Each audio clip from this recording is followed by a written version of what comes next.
Meron po tayong very important at medyo sensitive topic para sa lahat, lalo na sa kabataan. Common ito, pwede na rin sa mga magulang. Topic natin yung nakakarinig ng boses pero wala namang tao doon. Una-una, pag hearing voices in your head, pwedeng isip mo boses mo o boses na ibang tao. Magugulat kayo, common pala to. Marami nakaka-experience pala nito. At hindi natin dapat ikatakot agad kasi nga pag sinabi mo nakakarinig ka ng boses, iisipin agad na ibang tao, baka may diferensya sa pag-iisip yan.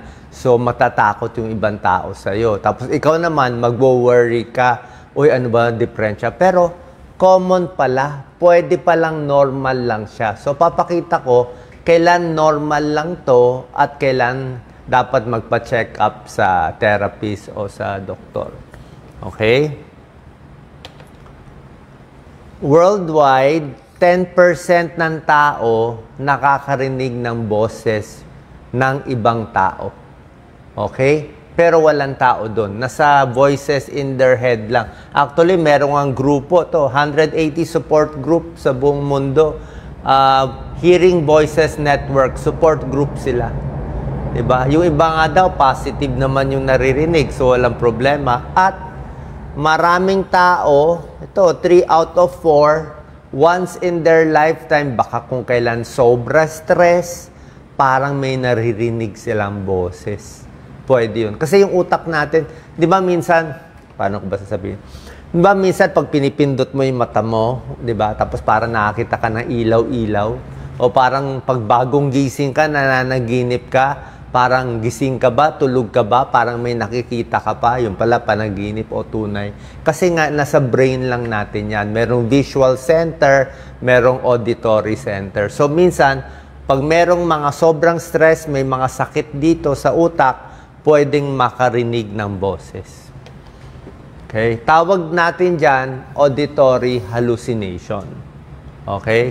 Meron ding iba. Mga yung nalalasahan, wala naman doon. Another topic yan.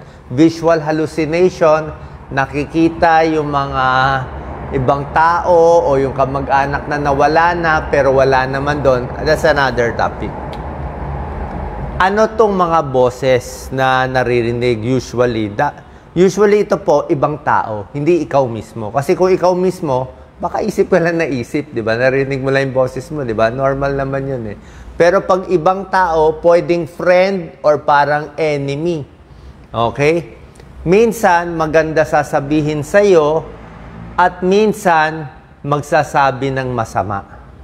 Yung mga sikreto na ikaw lang may alam niya, paano nga galing nga sa utak mo eh. At yung mga nakakarinig, 100% sasabihin nila, tunay na may naririnig ako. Naniniwala sila doon. Okay?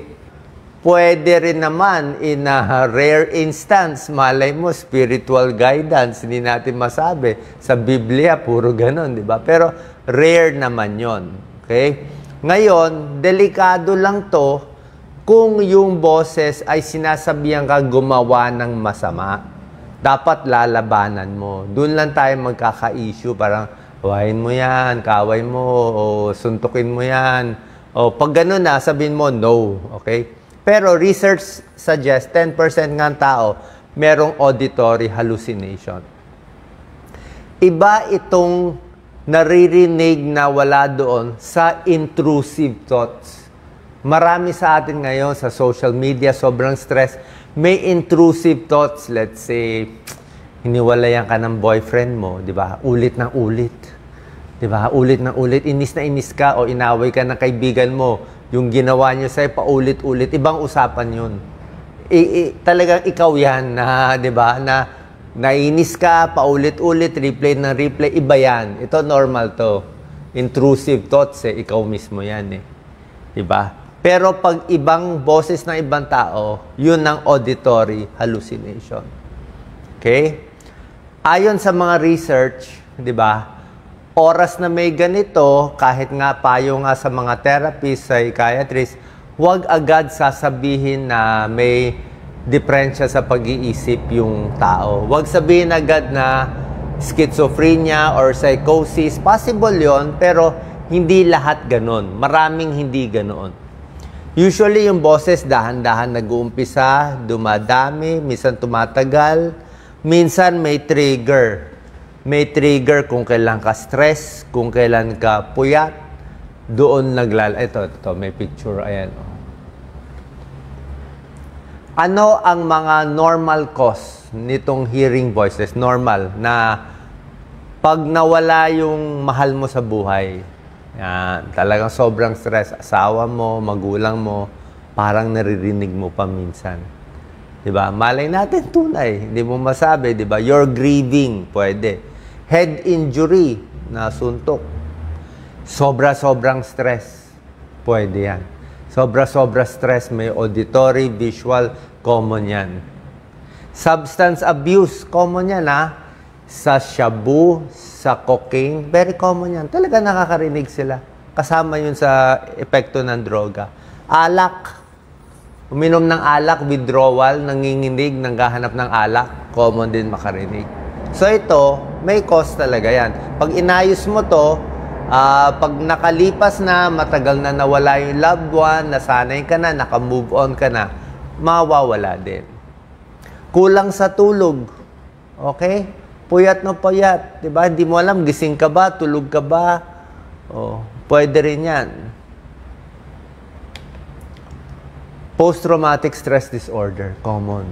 Galing sa, let's say, sa Yolanda. Ayan, oh, makarinig lang ng ulan, talagang nagpapanik na sila. O pwede rin makarinig. Yung iba, galing sa gera. Ayan, oh. Di na sila makalabas ng anger nila. Sobrang stress sa social media. Pinag-iinitan, nababash, nakukuyog. Diba? Yan, oh, pwede rin. Sobrang stress. Other causes, alcohol, Alzheimer's disease. Okay? Brain tumor. Brain tumor, common. Brain tumor, pwedeng makarinig ng sound or boses. Sa Alzheimer's daw, yung mga may ulyanin, mas common daw yung may nakikita eh. Di ba minsan yung mga nag-uulyani, nakikita nila yung kaibigan nila, wala doon. At mag nakikita nila nagsasalita, parang naririnig na rin nila sa utak nila. Visual hallucination, pati auditory hallucination sa Alzheimer's. Drugs, cocaine, amphetamine, epilepsy, seizure, common yun. Yung mga temporal lobe epilepsy. Yan. Okay. High fever, natutuliro, sobra taas ang lagnat. 41 degrees, 'di ba? Encephalitis, meningitis, 'di ba? O parang may heat stroke, pwede 'yon. Pwedeng spiritual experience or pwedeng di mo alam. Kaya nga yung iba nagdodroga eh. Pag nagdodroga, nagkakaroon sila ng ganyang experience eh.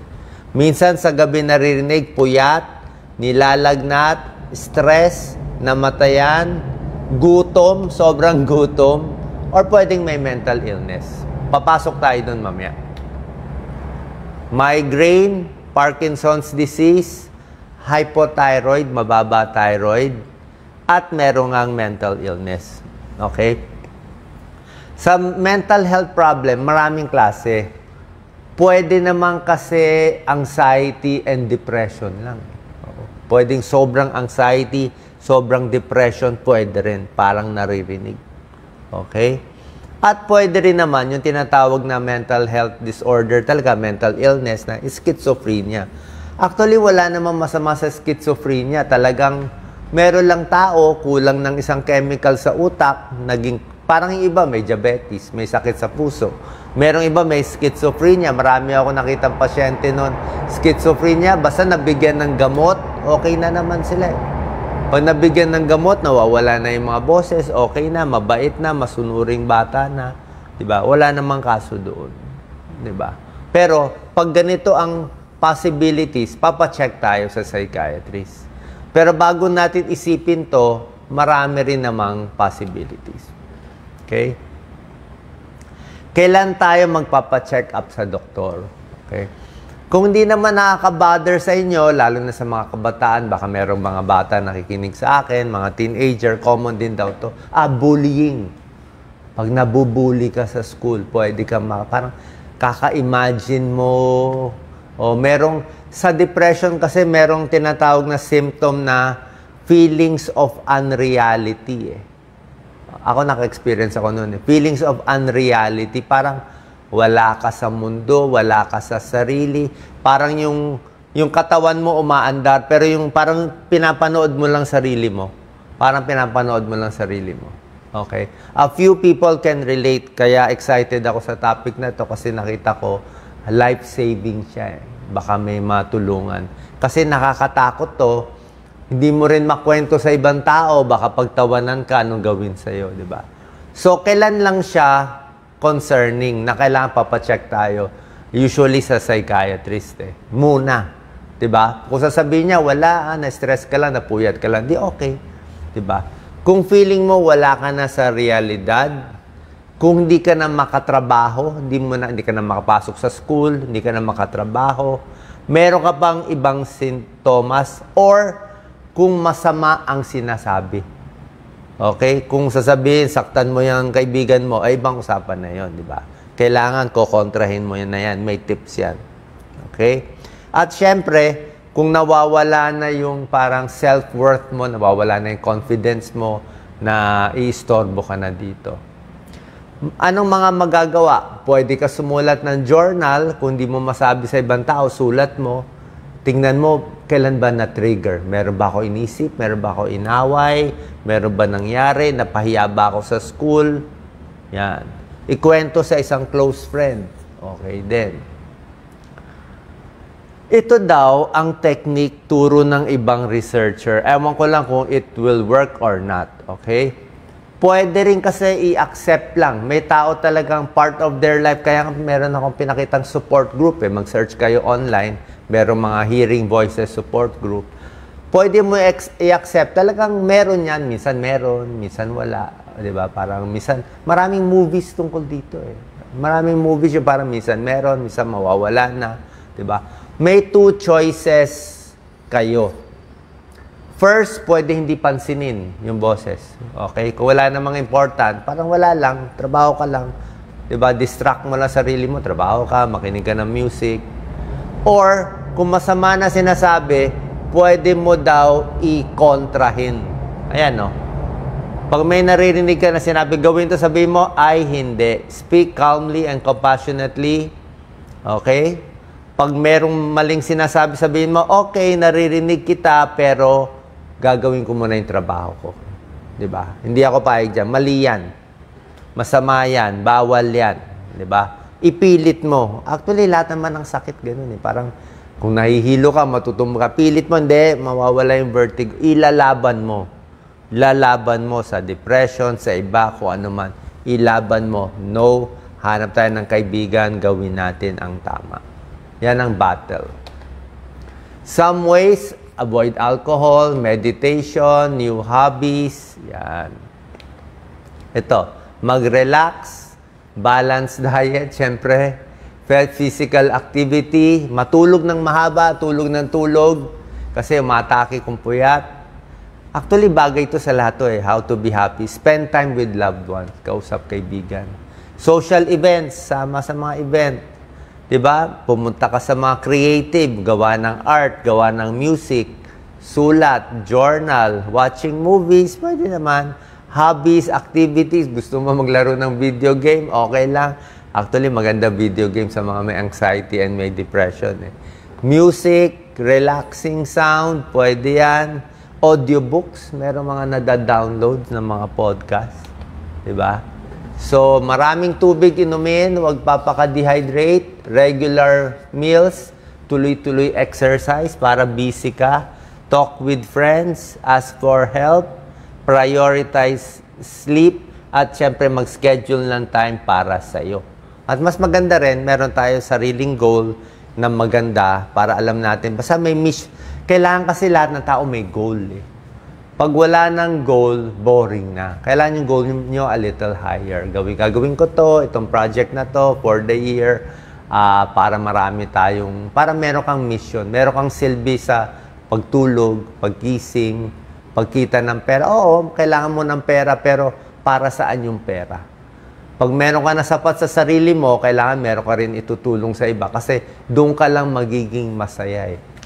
Di ba? Kakita nyo, ang daming mayaman, di rin naman masaya. So, babalik tayo sa iwas stress, be happy, tumulong sa iba, masosolve yung depression, anxiety, pati itong mga hearing voices, nakita nyo, pwede naman normal or pwede magpa-check tayo sa doktor. Salamat po, ingat po palagi.